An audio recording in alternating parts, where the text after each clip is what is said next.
6 Supervisor, Mr. Avelino B. Martel, sa Ama ng Bayan ng Lemerick, Kalang-Kalang, Mayor Ian Kenneth Alilio, sa mga sangguniang bayan members, sa panguna ni Kagalang-Galang, Vice Mayor Geraldine Ornales,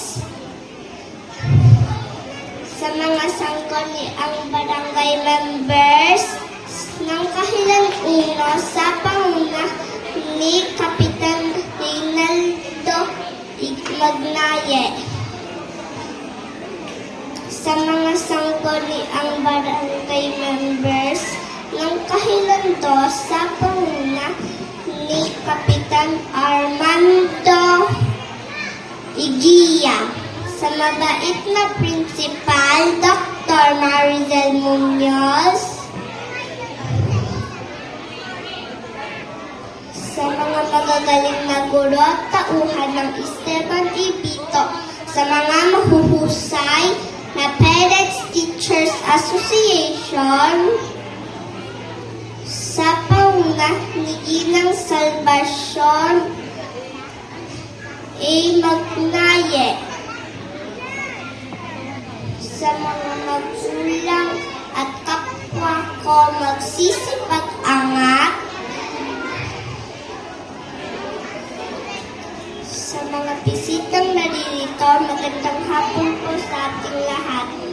Tunay ngang nakakatuwa na tumayo at magbigay ng mensahe pasasalamat sa harap ninyong lahat. Bilang kinatawan ng Kindergarten Batch 2023 to 2024, gusto ko pong magpasalamat sa Diyos na bigay ng talino at lakas sa aming mga bata. Pangalawa, maraming salamat po sa Esteban Ibito Memorial Elementary School.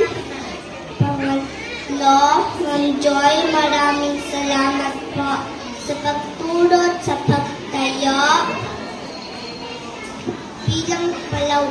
Bilang pangalawang ina sa amin. Pangapat, ang aking mga kaklase, maraming salamat sa 10 buwan magkakaibigan. Sana matupad natin ang ating pangarap sa hinaharap. Panghuli, higit sa lahat, maraming salamat po sa aming mga magulang sa walang sawang pagsuporta sa amin. Mami, Daddy, Mabis, I love you. Ako po si Kyra Maureen Villarosa at magandang hapon po sa ating lahat.